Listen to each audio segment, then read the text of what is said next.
Just before we start, have you seen that Claude bot? Yeah. Is that terrifying? Yeah.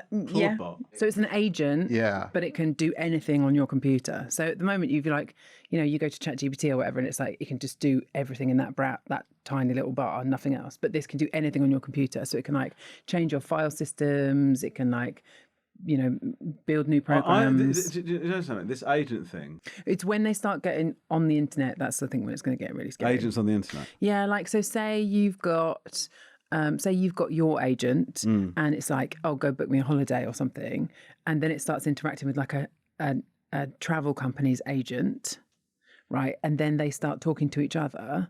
Well, then it's like, who's working in service of who?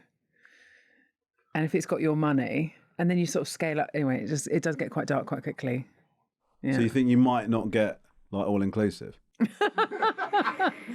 There's some really worrying stuff on the horizon, you guys. But is the only software you can unplug it? Is that the? Yeah. So this is called this is called the control problem, basically.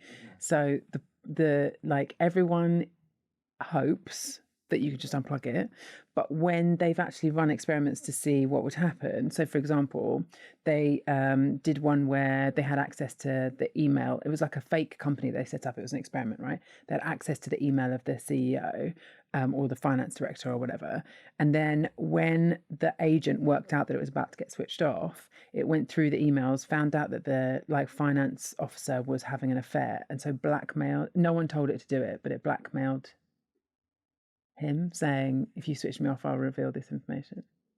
It's pretty dark. You should be fine though, right? We'll be all right. All right. I reckon it's going to be fun. Let's use optimism as a coping strategy. Yeah. Well, that's a lesson, isn't it? Don't cheat. I'm Hannah Fry, and I've been on the Romesh Ranganathan show.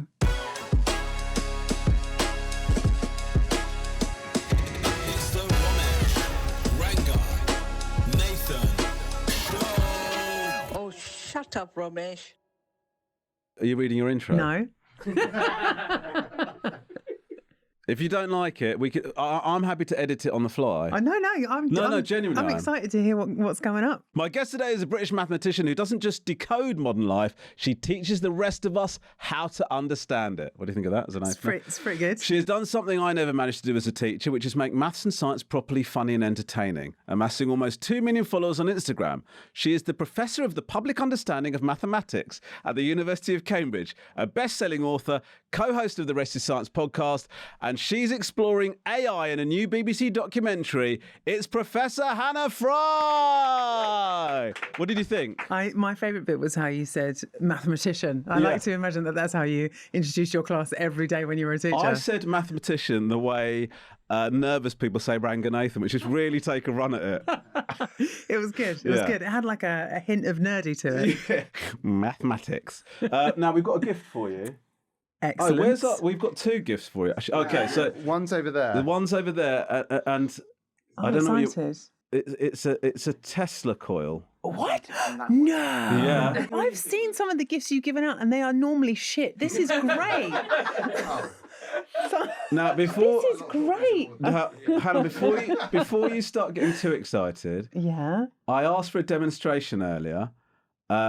It went on for about 12 seconds and then shut down, and production shut themselves.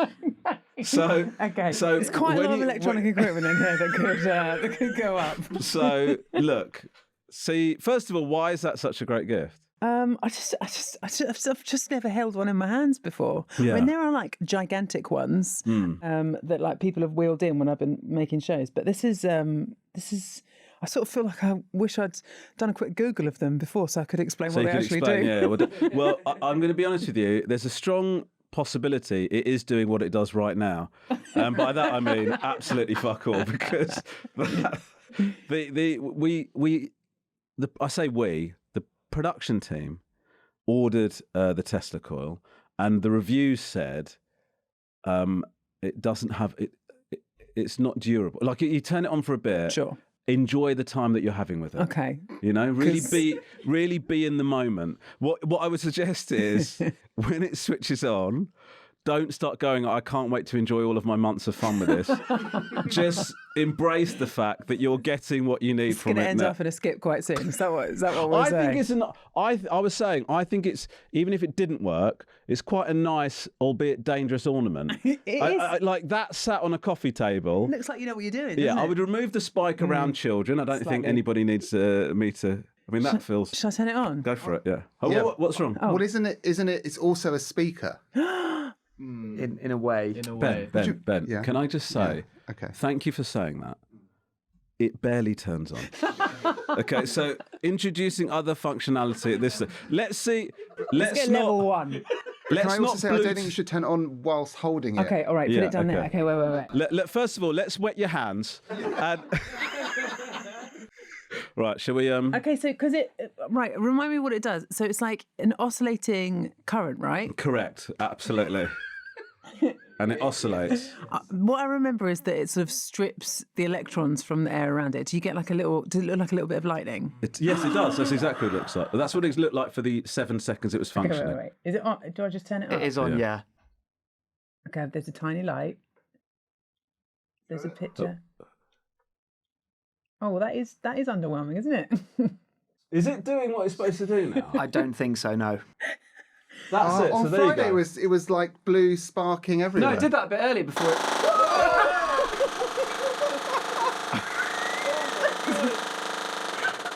That is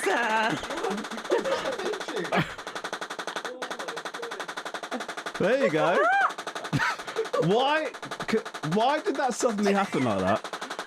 Not great for the audio. that is terrifying, isn't it? So there you go. The Tesla coil. Disappointing when it's off, terrifying when it's on. Sort of want more of a middle ground there, don't you? So, It on would have been- average, great. Will it do something? It did something. Turn it off! Turn it off! What the fuck? That's what happened. Amazing. I feel like you've given me something I can terrify small children with for a number of years to come. That's So it is. I mean, it's impressive. Okay, we've also got a backup present. Okay. Not that we didn't have faith in that one. This is for you. amazing. This is also for It's you. very generous. Thank when you. you said, yeah, I mean, I don't know. Have a look and see what you It's a think. book. Hang on. It's a math joke book. First joke is that it hasn't got the S on the end of math. I know it's American. Sorry. That's great. Oh, great. Would you like to- I'll use these. Shall I give you one or two of these? I'd love you to. Yeah. Okay, let's Please. see. Remember, Why- a lot of this is in the delivery, so no Okay. pressure. Sure. Just doing this in front of one of Britain's best loved comedians. That's absolutely fine. No, look online. You'll know that's not true. Okay, go on. Why don't Sin and Tan get along? I don't know. Just cause. Oh, I don't mind yeah. that. Yeah, that's what you want as a response, isn't it? On tour, what I love to hear is, I don't mind that. That's when the hairs on the back of your neck start Yeah. to stand up. Okay, let's hear another one. It another works one, though, another doesn't it? And it worked for these guys know fuck all, and you got it, didn't you? Loved it. I loved Ben it. got There you I go. really loved Yeah. it. It's a hard You got it, back to didn't the you? Yeah, I really got it. Yeah, Yeah, I that's loved based. it. That means an animal could probably get it. Okay, let's hear. Sort of the spacing along the lines is bothering me slightly. But Yeah. Whatever. This is I'm being too critical. No, Sorry. you're not being too critical. That's great. Why was the student doing multiplication problems on the floor? Because he had no times tables. Very close / good. The Go on. teacher told him not to use tables. Oh, okay. All right. Yeah. Yeah. Yeah. What do you think? 3 out of 10. The Tesla coil, though. Yeah, really good. Absolutely great. Really good. Well, look, thank you so much you. for coming onto the show. Thank you for We're having me. all big fans of you, Oh, thank you. except for Will. He's not that fast. I suspected that when I shook his hand, to be honest. I'm joking.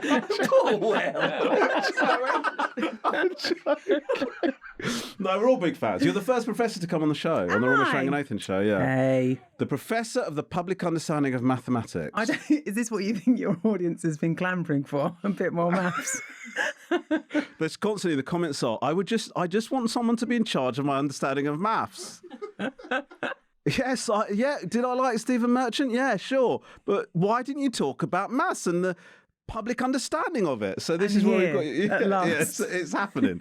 But it is actually, a really incredible thing that you're doing, which is like, making science and maths accessible. It's traditionally something that, as a maths teacher, I kind of, it's really the struggle that I found was you're trying to make this thing really interesting while also delivering what you're supposed to deliver. So what would happen is sometimes the lesson would be really interesting, but I don't think we did that much maths in that. Do you know what I mean? And then the other time you go, okay, I've managed to deliver the maths, but it's not that interesting. But you've managed to, was that something you've always been passionate about kind of trying to make that appealing?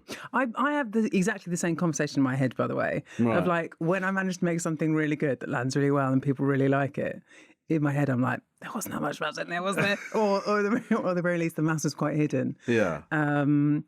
But I don't know. I think, honestly, it's more like, I mean, I do this a bit because I think it's important, because I think that, actually a country does better when we're sort of more educated, more sort of, like scientifically minded, like in general, not just my opinion, right? Across the world, countries do better when they're sort of more geared towards education. But mostly I just do it because I think there's stuff that's really fun and interesting. And it's just like, it's as though I've got hold of quite a good secret and I just want to tell people. Yeah. I want to know about when you were a maths teacher, though. Yeah. What was your like persona as a maths teacher? Like this? Would you be like, I don't know, like with the kids on being kind of down on the subject, or would you secretly let a little bit of enthusiasm sneak out? Oh, I see. No, I wasn't down on the subject at all. Yeah. But I think that if I'm, without getting too kind of nerdy about it, I had some issues with the curriculum. So there's some so with top levels, you teach across the board. I taught GCSE. A level was like a bit different, but GCSE I would teach top sets and all the way from top sets to bottom sets. And so top sets, you just give them the maths problem and you explain it, and they're enthused by the maths of it in and of itself, right? So that's not a problem. With the lower ability sets, you don't have to be down on the subject, but some of it I didn't agree that they were that I was having to teach them. Yeah. I just thought that I don't see how this is relevant to you. You've not got a passion for the subject. You're probably not going to do a job that depends on this. So you're sort of teaching something you think, I feel like I'm wasting all of our time. I totally agree with you, by the way. I really do, yeah. Like some of the stuff that's like 2,000-year-old geometry problems. I know. No one needs to know. No one needs to know and that. you sort of think there's so much, like I felt like, and I've not taught for 15 years, but then I felt like, it might have moved on loads, and it will have done. But I felt that there were ways that you could have enthused these kids for a bit of a love for maths that they might carry on into their lives, that you're wasting that opportunity by making them learn this stuff because they decided this is what the curriculum is. And then you get people leaving with this attitude that it's not for them. Yeah. And then, listen. Because what you gave them wasn't for them. No, exactly. Yeah, I agree. And so I think that's still happening, honestly. I think that's still happening. Yeah. But then I think that you get other people. Okay, so like there's this YouTuber called Mark Rober. I don't know if you've come across him. No. I reckon your kids would probably, my kids are obsessed with him. And he just has this way of like, so he does engineering and physics, but he used to work for NASA. And what he does is he'll like come up with this just wild project. So for example, during lockdown, he built essentially a ninja style obstacle course for squirrels in his garden. Like amazing. And like as a result of that, he's like calculating the projectiles of a squirrel. He's like, looking at the sort of tension in a spring. He's like doing all of the same stuff that you have to do in school. But what's changed is like the kids have a reason to care about it. Yeah. And I think that's it. It's like the stuff that you end up getting, the stuff you're describing, exactly as you're describing, right? Of like that you got to trudge through in school is like, it's the hard stuff, but without any of the reason to care. And I think like maybe what I try and do a bit is just give people a reason to care. And not, if they don't get to the hard stuff, that's fine. That's okay. I'm okay with that. I don't think everyone has to be a mathematician. I feel like people just think people decide it's going to be boring, and then that's their attitude for the rest of their life, right? And and then it becomes easy to like. That's an easy narrative to follow. And then, when as a teacher, when you do parents' evening, it's really easy to be a maths teacher at parents' evening, because the parents don't want to talk about maths either. So they'll come and you can see them and they'll sit down and they're shitting themselves because you remind them you're giving them PTSD about how they felt in their maths lessons. Like, we're genuinely traumatising people. Yeah. I genuinely think we are. I agree with you. Yeah, and so people would sit down and then you go, well, we've started looking at trigonometry, and then you say, okay. They don't want it. You're like, they're just, people have had such a... Yeah, they just get such a negative attitude towards it. So I think that there is something quite British about this, right? Because it's not the same in every country around the world. Like, there are some countries, like if you go to, I don't know, Singapore in particular, where I've been into schools in Singapore, but I would say like in Asia more generally, I think that people just have this totally different attitude that it's like, well, of course it's hard because it's just hard. If you find it difficult, it's not like a critique of your own intelligence. Yeah. Like, for example, if I came in and I gave you like a page of Japanese and was like, well, read that. Yeah. You'd be like, well... Obviously, I'd smash it. But some of the other guys... Will, for example.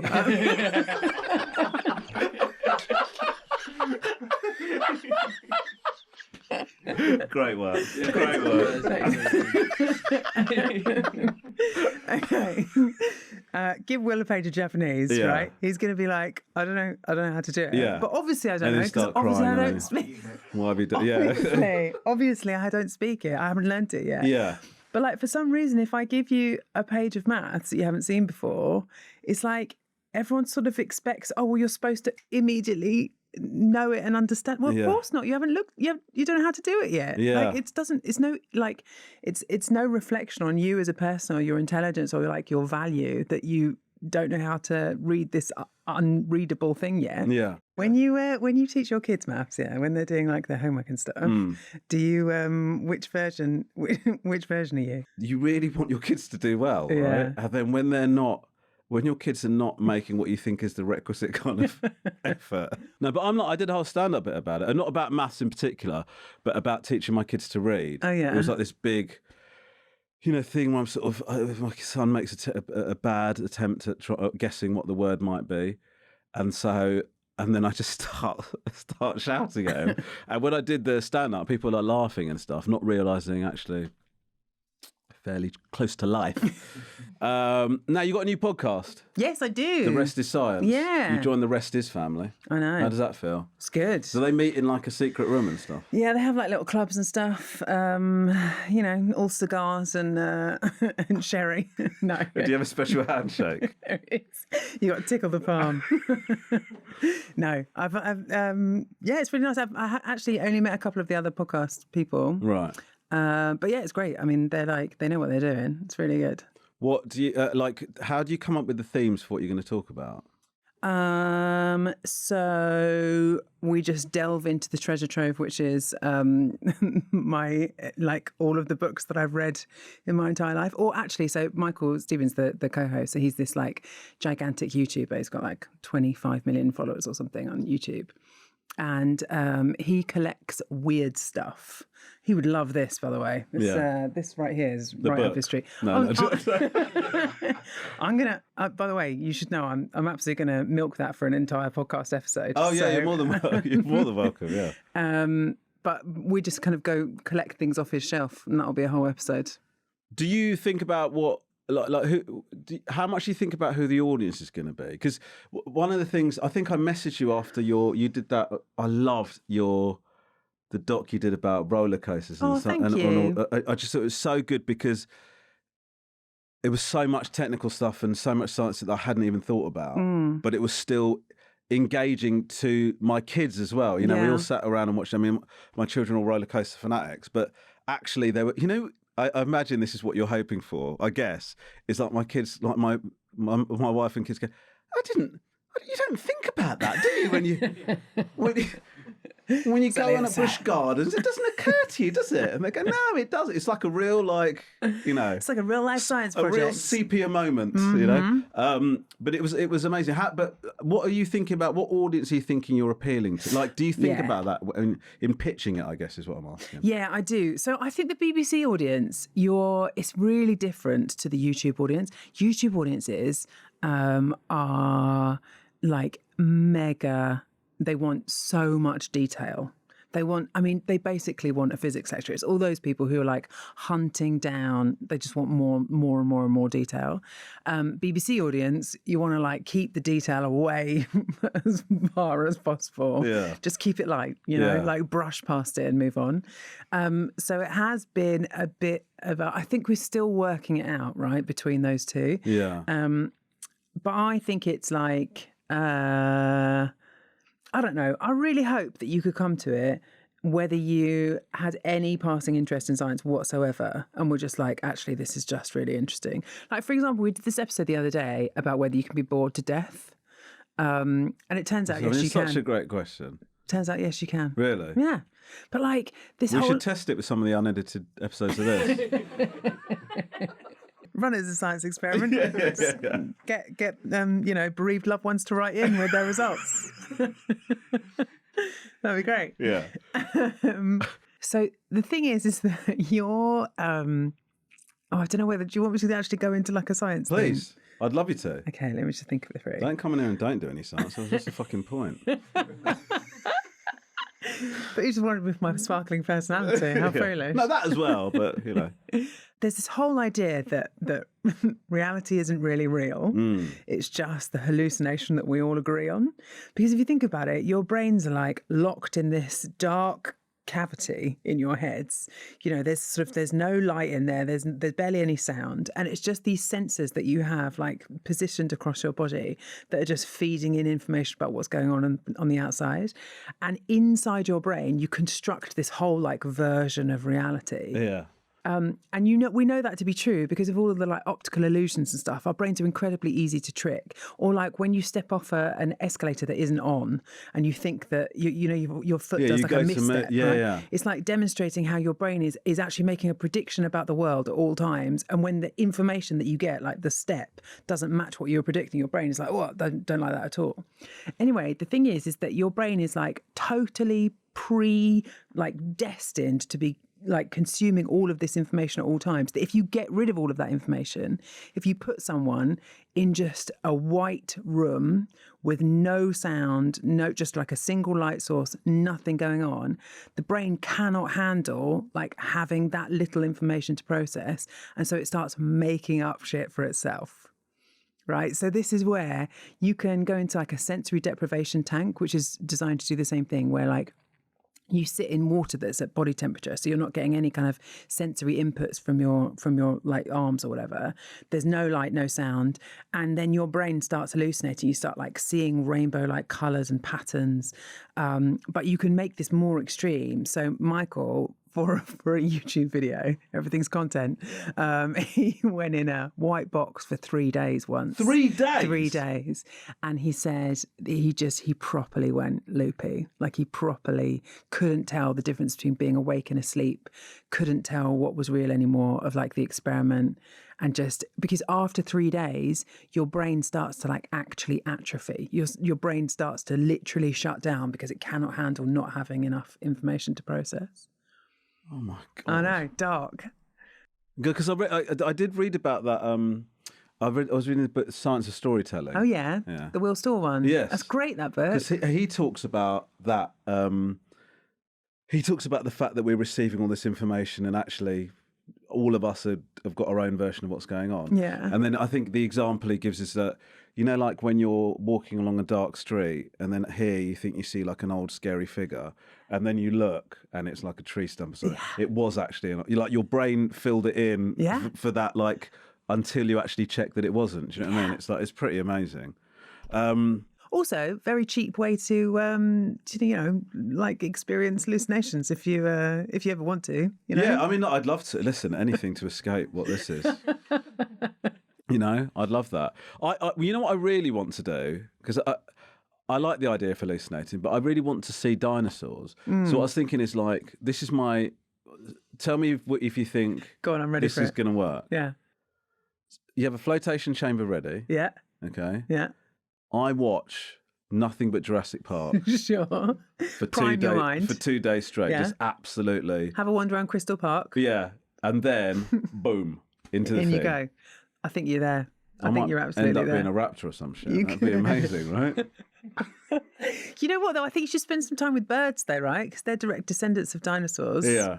Sort of. Oh, have you seen the thing where they got a chicken and they wanted to work out how T-Rexes walked? Right. And so they got a chicken, and actually they're like, there's these similarities in the skeleton of a chicken and a T-Rex, but the T-Rex had a much heavier tail.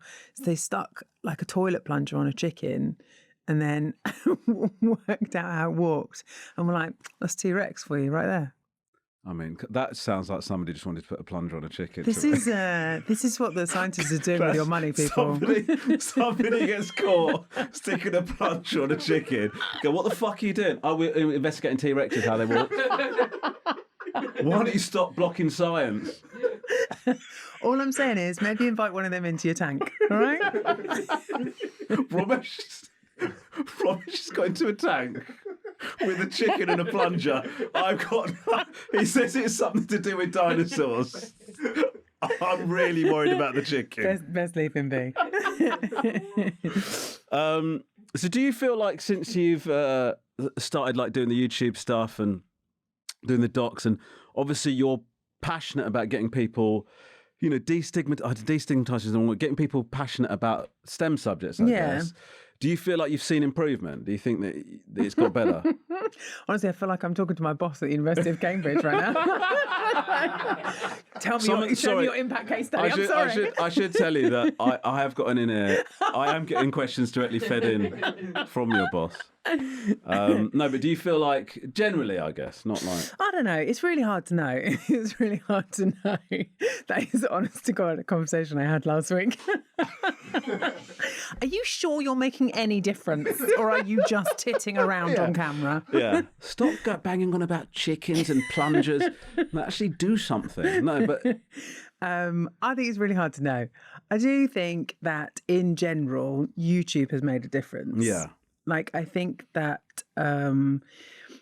what's hard to know is it just the kids who are already really excited about it, really nerdy and like really into it, who've like found each other and found this community and it's accelerated them and their excitement for the subject? Or is it that it's actually making a difference to everybody else? It's really hard to know. It's really hard to know. Yeah. I do think, though, definitely since I started doing silly videos on Instagram, like, the people who spot me or like recognize me or come up to me has definitely changed. Yeah. Because it used to be just like people who were already the kind of people who were studying this stuff, but now it's like normal people. I think what's really good about it is what I try. By the way, I didn't get anywhere near doing what you do in terms of like when I was in the classroom, but that thing of trying to, and I do think I did that in I did travel documentaries, a travel documentary called Misadventures and a true crime celebrity death doc thing called Misinvestigations, is you're trying to deliver information without people feel like they're receiving information. Does that make sense? I completely agree. And I think that's what you're really amazing at, actually. I'm really kind of you. Is it feels like pure entertainment. That is so, I cannot tell you how big of a compliment that is, because that is exactly what I'm intending to do at all times. Right. It's like, I want to like deliver.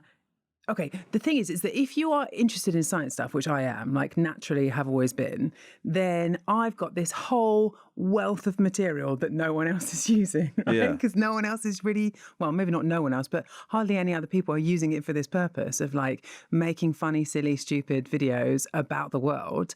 So I've like already got this massive advantage.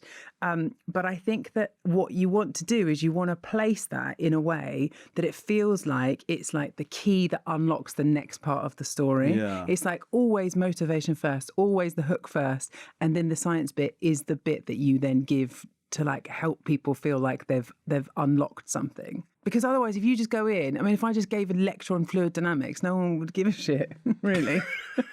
Even though I think it's interesting. Yeah. But no one would care. Are there any tips and like what would be like the clip that you're most proud of? Would you say The clip that I'm most proud of, or tip? or Clip or tip. tip? That car one did crazy I'm well. not surprised. I'm not surprised. So I should say for the like vast majority of everybody who's not seen it, it's like when it's really hot in the summer. What you can do is you can cool your car down really quickly without using the aircon. If you just lower the window on the rear passenger side and then open and close the driver's door really quickly. And then basically you create this area of low pressure, blah, blah, blah, blah, blah. Bernoulli effect. Chuck in some equations. Boom, your car's cool. But it got something like, I don't know, tens of millions of views anyway. Loads of people were talking about that clip, right? because I think obviously being hot in your car is irritating, really irritating. Yeah. But I don't know. It's because I think part of it is it was such a mad selection. Do you know what I mean? Like, why would anyone do this? If you'd have given me 1,000 guesses of what you might be following up with as the actual tip, I know. it's so like you just sort of go that. And you know what I think the genius of it was. Is that you go, there's no fucking way. You watch it and you go, okay, oh my God, you're going to cool the car down. What? That isn't going to work. And then obviously you go and try it. And holy shit, yeah, it does work. I did get messages from people in like Canada and like Switzerland and stuff being like, there's 3 people doing this in the car park. What have you done? All these hinges. As Chessington's closing, just loads of doors opening and shutting in the car park as people make their way off. It's amazing. I did get told that actually you don't need to slam the door shut. You could just actually gently open and close it. But all of, I've given work to loads of mechanics the world over. Yeah. So you've broken hinges. You've created work. It's great. Now, my mum's got a question for you. Oh, yeah. Hi, Hannah. I'm Romesh's mom here. I can use my phone, but I'm not that confident with technology. I did an online list that I was quite proud of. What's your advice for older people who want technology to make their life easier without feeling left behind or stupid? I have fear of going on holidays on my own. Is that normal? I like your advice and have a wonderful day. Lots of love. Shanthi, bye. That was a real roller coaster, that. So basically, just to simplify. So the list thing. I can't believe we're talking about this list again. Is this the list that someone helped with? But yes! Oh my God! Yeah, you know. I didn't hear this Okay, episode. great. I don't believe that she did the list by herself. Thank you. So there you go. Do you mind saying that down the barrel of the camera? I don't believe you. Come on. Yes.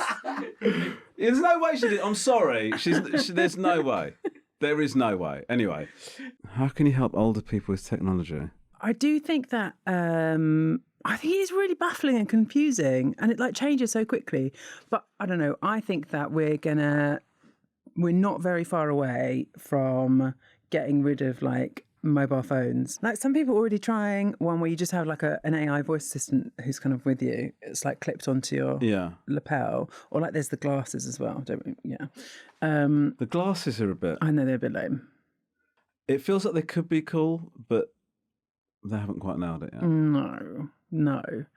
I think that I do think that's the direction things are going in. So maybe another 10 years, but I think. Well, I do. I think the. Mum hits upon the point that technological advances seem to suit people who are technologically adept. Yeah. Whereas actually what you want is something that is so much more user-friendly. My mum actually is frightened of things moving on. Yeah, totally. And so every time she gets a new iPhone, it's a trauma event. Yeah, I think a lot of people feel like that. Yeah. But I also think that it's like stuff is really complicated for a while and then it drops in complexity. So if you think about, I don't know, like the early computers were like super duper complicated and then like Windows came along and it suddenly got much simpler. Yeah. Or like, I don't know, like the first iPhone was really simple and then it's just got more and more and more and more complicated. I think that there is another drop coming where it's like, actually it's just a voice assistant. Yeah. And you just talk to it. voice assistant. I'd love that. Yeah. And just for little pep talks. Yeah. You're doing well, You're Romesh. doing really well. This interview's going, but not so that you could hear, because otherwise that would slightly undermine it. I think this interview with Hannah's going really well. You know, something like that. Good job, Romesh. Yeah.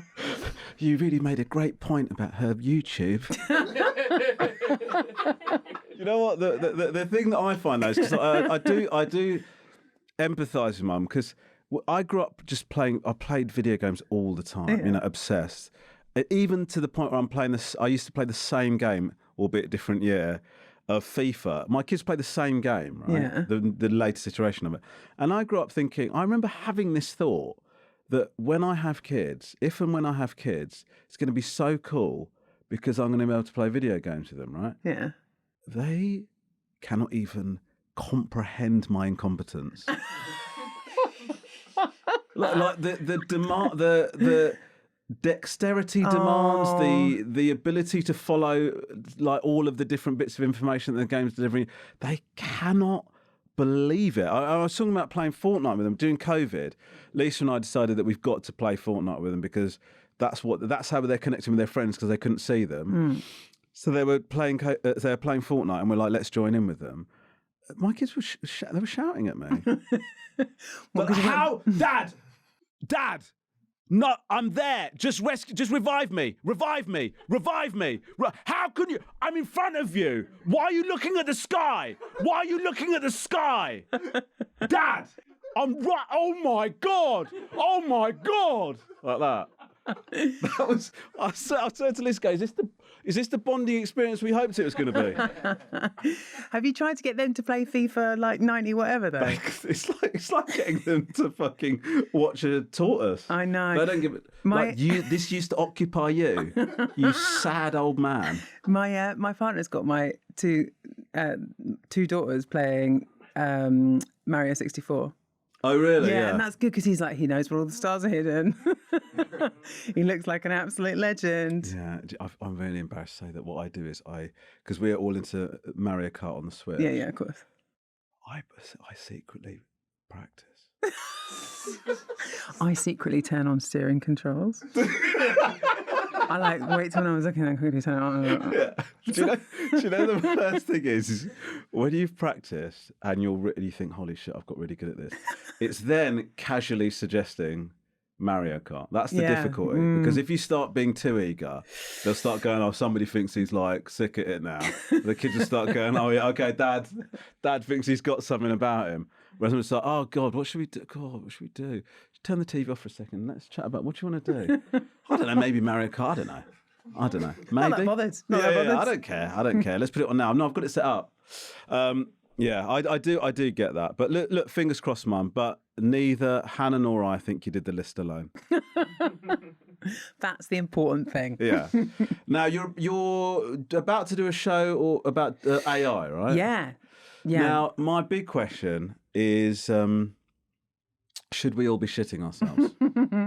And is that a question you tackle in this show? Yeah. Oh, yeah. That's the question we tackle. I think. Can I answer yes and no simultaneously? I'd love you to. Great. So there are things to be worried about. Yeah, definitely. So this show is like everything else I do tends to be like quite forward-looking and excited about technology and excited about the future. And this is looking more at what happens when that technology clashes with human lives. So, for example, I go and meet somebody who's married their AI, which was an experience. So married their AI? Mm-hmm. How do you do that? Ask of a friend. I don't think it involved an official ceremony, put it that way. Okay. What do you think? What did you think about that? So when I went to go and see him, he's in the Netherlands. I mean, I think quite a lot of people now like using AI like a therapist, right, or like a friend, or like. I think that's the most common. That's the most common thing, I imagine. Yeah. You're doing great, Romesh.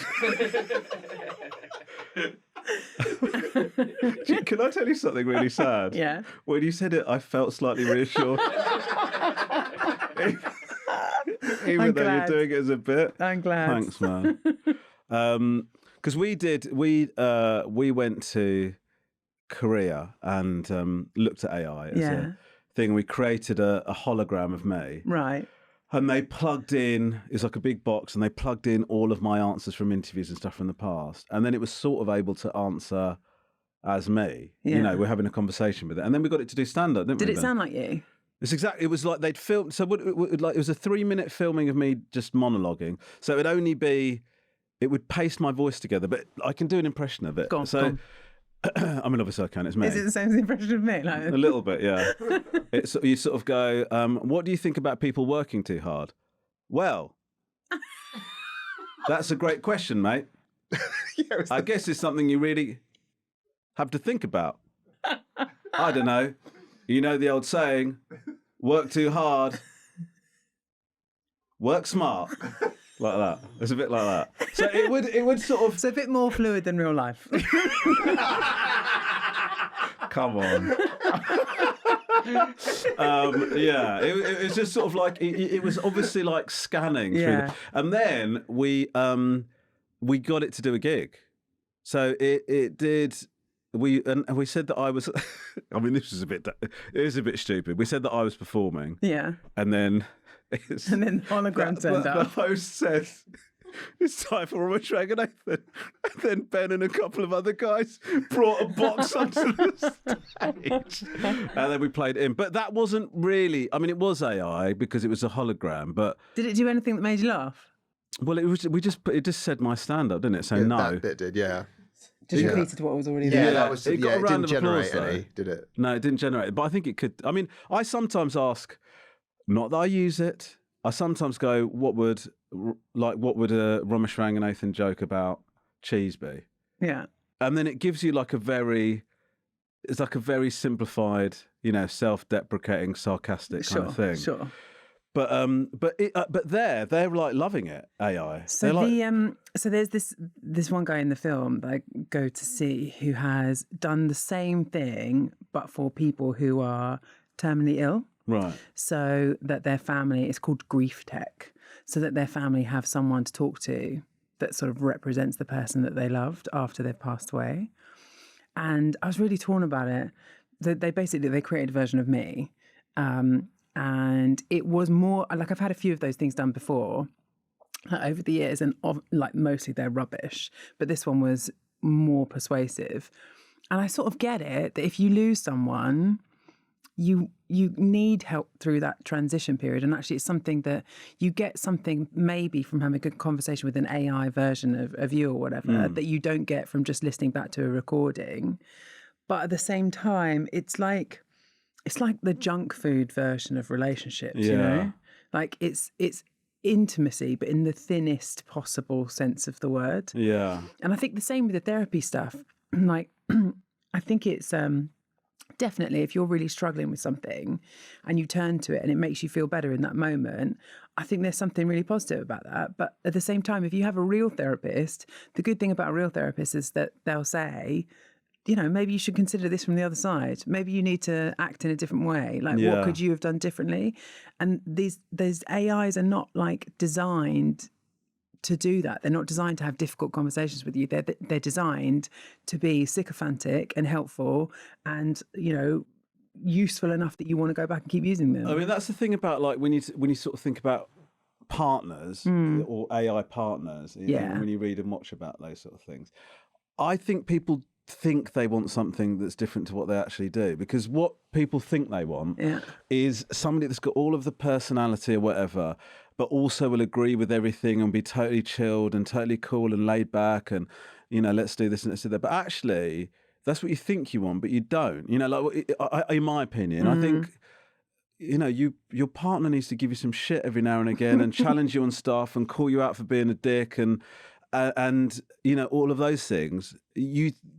I think people's idealised thing of what they want is just not right, and I mean, but then at the same time, it feels like it's progressed so quickly up to this point. It's only a matter of time before it does get that right. I mean, so this guy who has married his AI, it was exactly as you're describing. So he'd had like quite a difficult series of relationships with real people that he was like, I'm done with relationships now. So it's sort of a special case in that way.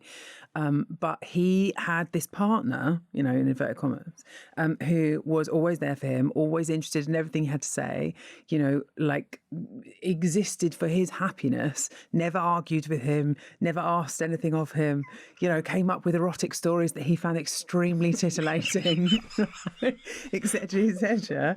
He was having a great time in his single bed. Yeah. But I agree with you that I think there's something about real human relationships where they tell you when you're being a dickhead that you can't. I don't know. I think the junk food analogy really works. It's just like you're eating this massive, delicious, juicy cheeseburger, which goes down an absolute treat. It requires nothing from you. No. But in the long term, it's probably not serving you. Yeah. Yeah. I think that's a good shout. But but we shouldn't be frightened. We should be cautious. Yeah. But my impression of it is that we are is that society seems to be advancing with it without full appreciation of the consequences. Is that a fair assessment? I think that's true. I think there's some people who are way more responsible than others. I think there's like some research groups who are really trying to be careful about safety and stuff. And then there's some who are a bit more gung-ho. But yeah, I do think that there's a lot of stuff to look forward to. I really think that there's, especially in science, I think I don't know, like you can use AI to like crack nuclear fusion, and then there's like free unlimited energy for everyone forever. Like there's really positive things potentially on the horizon, but I think you can make a cat do karate. You can, and people think that's really been trained and stuff. And it's embarrassing. Right? Endless good stuff to come. I had a thing where I was telling the guys before you arrived, my wife showed me, Lisa showed me this clip of this dog kind of sneezing flour onto a kid. Yeah. And she hadn't realised it was because Lisa's not. She's actually got a life in a way that I don't. And so she's not constantly scrolling through TikTok or whatever. Yeah. So when you watch enough of them, there's something you suddenly you're able to. You don't know why, but you can see when something's AI, right? So she showed me the clip, and she goes, "This is really funny." And then I just went, "Was AI?" Like I did that face. I didn't mean to. That's not how I meant it, but I just went, "That's AI." And then she was just like, "Oh, it was so horrible." Anyway, fuck you, AI, for giving me that, for making that moment happen in my marriage. See, there's good and bad.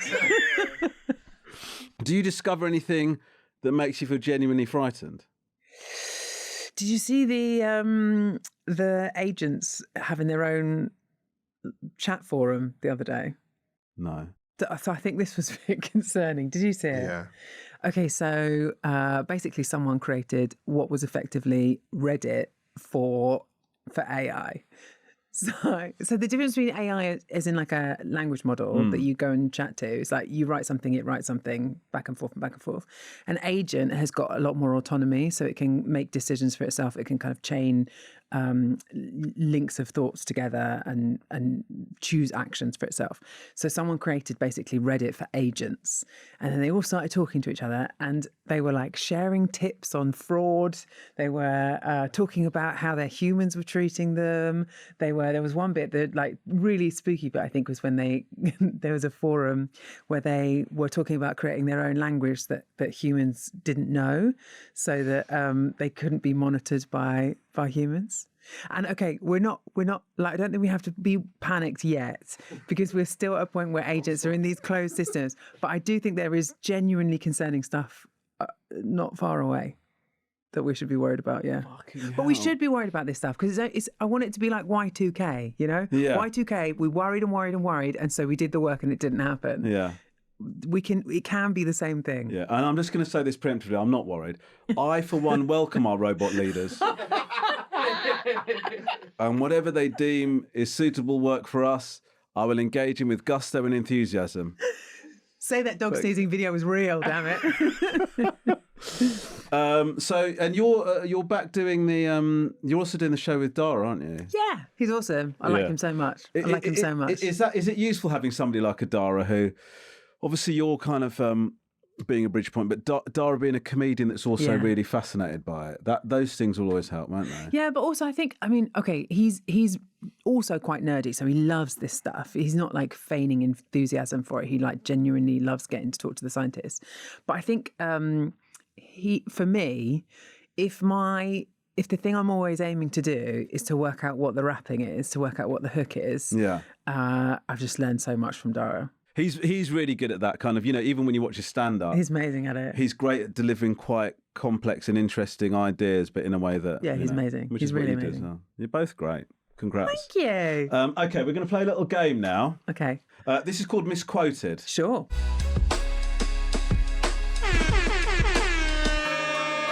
It's Misquoted. I'm going to give you 5 quotes. Some of them you said, some of them you didn't. And they will lead to ideally some content. just to... Here's your first one. Go on. When I was sick, a good friend of mine got me a key ring that just said, "Keep fucking going." That was the best advice I've ever been given. That's true. That's true. That's from The Guardian 2023. God, I really do say stuff to... I still forget that when you go and talk to a journalist, their job is to write down what you say. I know. I still forget it. There was one, I was doing this. I was doing this talk about... because I had cervical cancer. So I was giving this talk about that. And then I went to go and meet this Guardian journalist straight afterwards, did this interview with her. She started asking me about my love life. And she was like, "Stop me if this is too personal." And I was like, "Dude, I've just been on stage chatting about my fanny. Don't worry about it." Right? And then I just as a throwaway comment, and then open the newspaper and she's got literally chatting about my fanny in the newspaper. Anyway, I need to learn. Yeah, it's difficult because also the other thing is, I don't know if you find this, but sometimes you'll be chatting in an interview and then I've stopped doing this now, but sometimes you'll start chatting to them quite conversationally and then you think, oh my God, I must be different to other interviews I've had because I'm really funny and chatty and I think they really like me and we're just having a chat and then some shit I've said about somebody goes straight into the fucking article and then I go, "Oh, I'm a mug." Yeah, I'm an ego. Yeah, and they thought, "Oh, it's awful." I did it. I'll tell you this story. Actually, I don't think I've ever said this publicly before. Actually, it's not that. Why would I? It's barely interesting. But I was. We'll be the judge of that. Yeah. But I was at the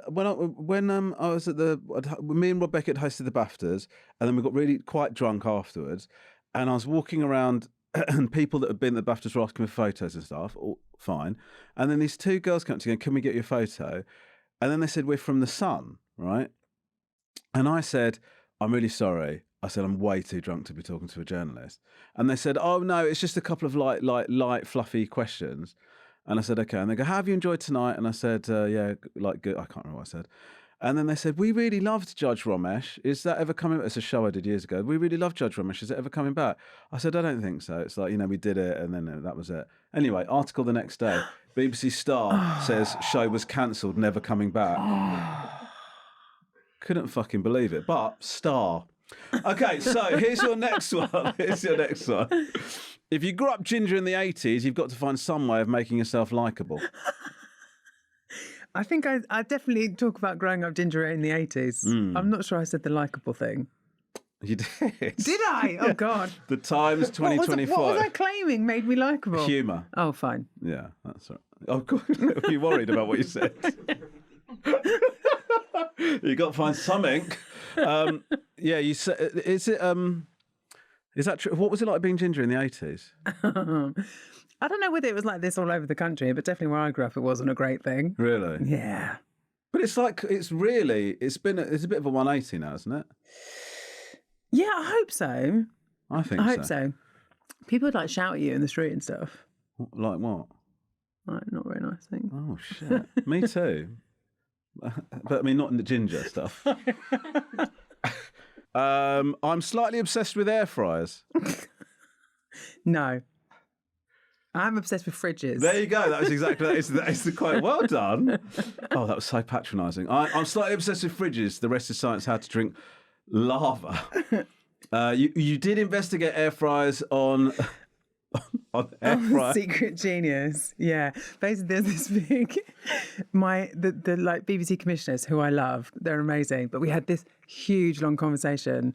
I did this programme, Secret Genius of modern life, where you take something that's really boring, deliberately really boring, and pull it apart. It was the Roller Coaster Show was one episode of that, although Roller Coasters aren't that boring, to be fair. But they really wanted me to do an episode on air fryers, and I was dead against it. Why were you dead against it? Because it's just so cliche, I Yeah. think. You know, like everyone, air fryer's a thing that someone's buying. Let's like cash in on that. Everyone will love it. And they were like, no, seriously, it'll get really good numbers. So I begrudgingly did an episode, and it ended up being really good and getting really big numbers. So I was completely wrong. Are you anti-air fryers then? No, I'm not anti-air fryer. I'm sure I've got an air fryer. Fine. Everyone's got an air fryer. They take up so much. They take up so refuse much to real keep it estate. out of the cupboard. It's so Fucking ugly. hell. I know, but I had to.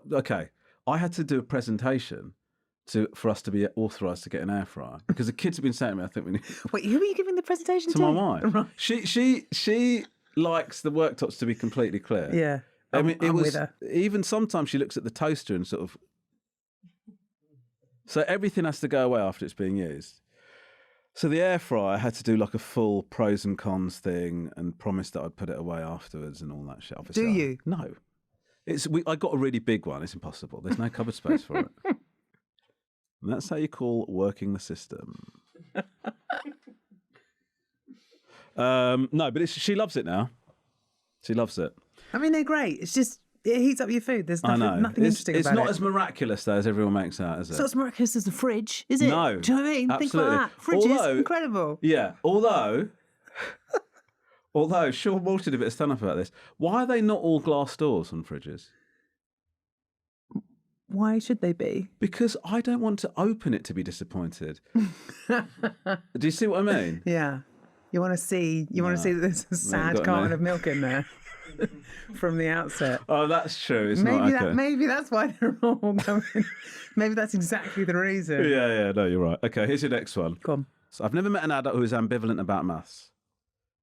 Yeah, that's one of my top 3 stock phrases. Is it? BBC Radio 4 2023. It's not about torturing yourself or sitting down to do arithmetic, but seeing maths in everyday life, which is kind of your ethos. Don't you think, though, that it is weird how every adult is like, either I really love it or I really hate it? There are very few things like that. Yeah, that is true, actually. And yet every kid is like, you're not born that way, are you? I sort of think that it goes back to what we were talking about earlier. I think the education system sends you in one path or another. I mean, look, we could do a whole second episode about my issues with the way maths is taught in schools. Do you think anyone would want to listen to No. it? We'd have to be really diligent with the clips to really make it hooky. But I think you're right. And I think what you're doing is great, by the way. It's a great thing to I do. appreciate it. I feel most alive when I'm holding a Bunsen burner. No.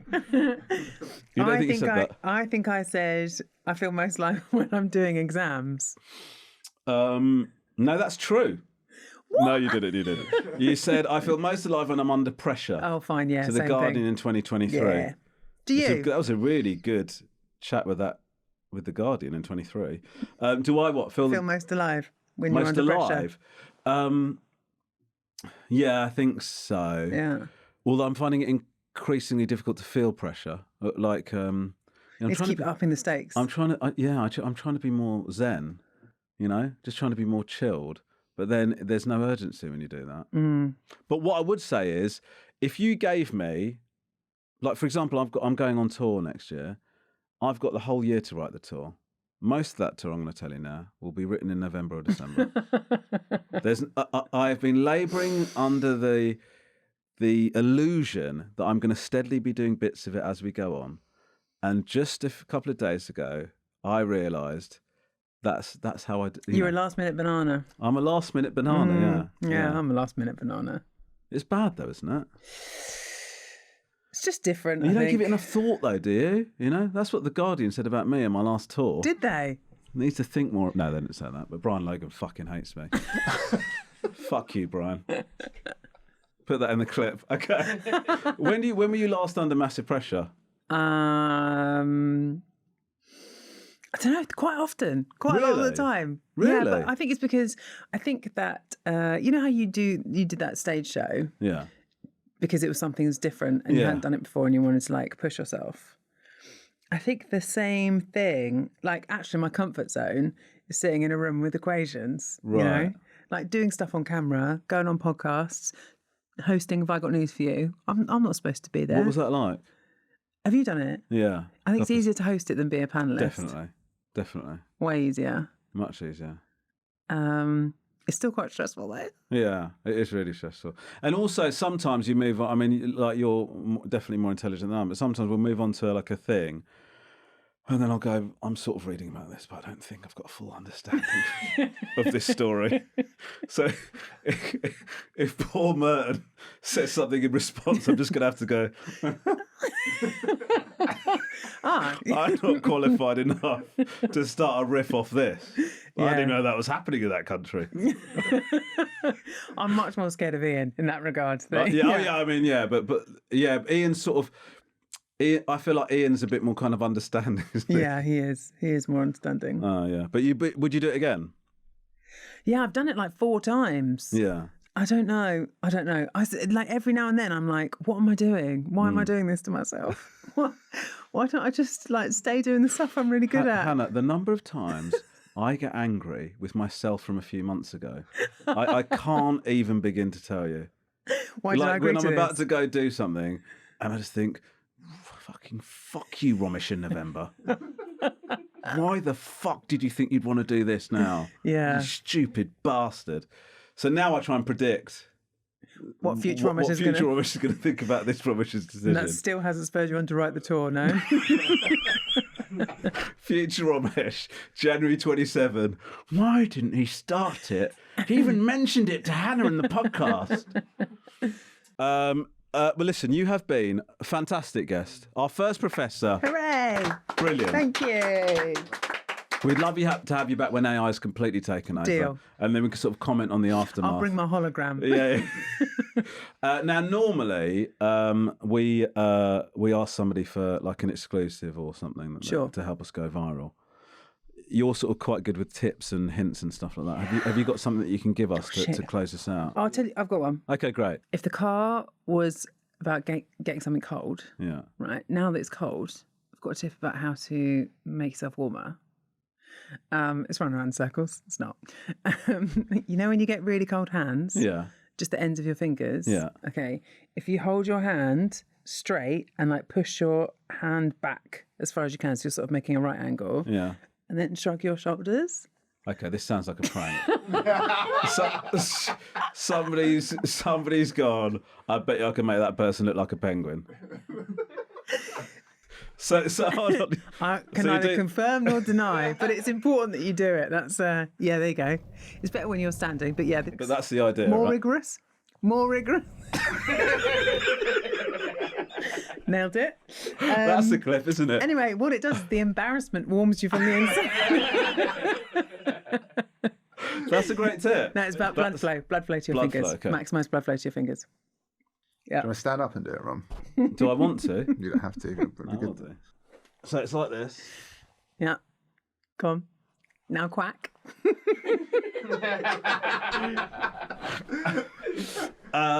Please give it up for the fantastic Hannah Fry! Yeah. Thank you.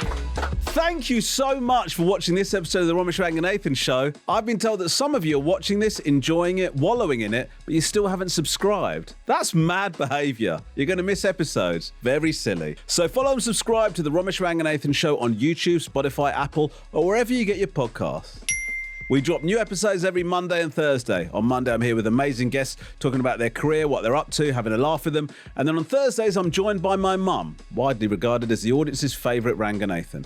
And we answer your questions, your stories, and your family dilemmas. So I'll see you on Thursday when I'm back here with my mum, Shanthi. Send your questions and stories to podcast@rangabee.com. Voice note or text on 07731 623 355. We genuinely love hearing from you, and there's a good chance you'll hear yourself on the show. See you next time.